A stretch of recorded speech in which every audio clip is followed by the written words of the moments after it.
Alors, bienvenue dans le cours en études sociales aux explications du travail que nous aurons à faire concernant les organismes liés au Canada pour aider à régler les conflits et les enjeux dans le monde. Alors, comme vous voyez dans ce Padlet, j'ai formé plusieurs colonnes qui vous permettront d'évoluer à travers le travail.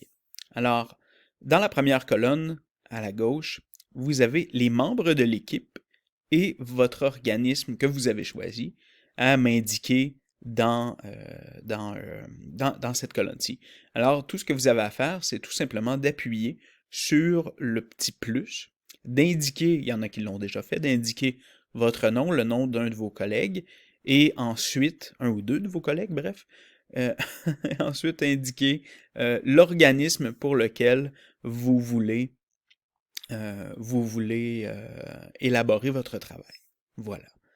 Ensuite, concernant les organismes, eh bien, vous aurez fait la recherche à travers les 20 organismes que j'ai ajoutés dans le Padlet, et chaque élément est cliquable. Alors, ce qui veut dire que si je prends, par exemple, l'organisme The Ocean Cleanup, alors vous pouvez simplement cliquer sur l'image et ça va vous amener ça sur le lien euh, vers le site web officiel de cet organisme-là. Évidemment, là, vous aurez à faire votre recherche et à expliquer qu'est-ce que fait cet organisme-là, qui est à la tête de cet organisme-là, aussi où est-ce qu'ils sont actifs, ces organismes-là. Eh bien, ça fait partie des quelques tâches que vous aurez à accomplir en faisant ce travail-là. Alors, comme je disais, j'en ai mis une vingtaine au total. On a entre autres l'ONU, comme nous avons parlé dans les dernières semaines dans la classe.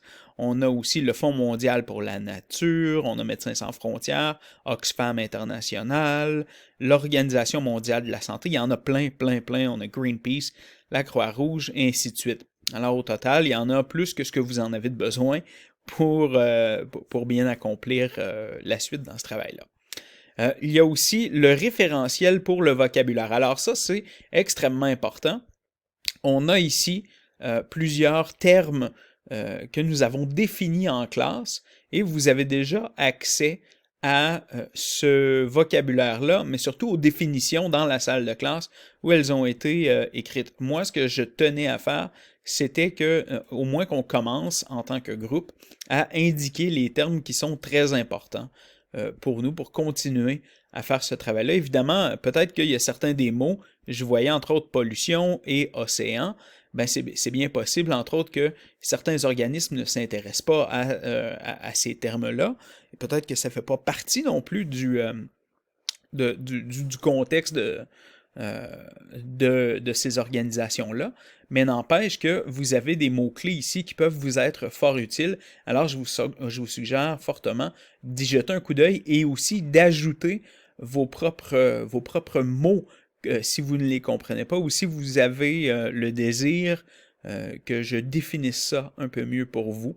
Alors, on pourrait communiquer de cette façon aussi, que lorsque vous êtes à la maison, par exemple, le soir, et il y a un mot qui vous vient en tête, que vous voulez que j'explique pendant un des cours, c'est une façon très simple de pouvoir partager ça avec les autres, et peut-être qu'il y en a qui voudront parler euh, ou donner leur point de vue là-dessus en classe. Bref, ça risque d'être bien intéressant que de travailler avec ce référentiel pour le vocabulaire.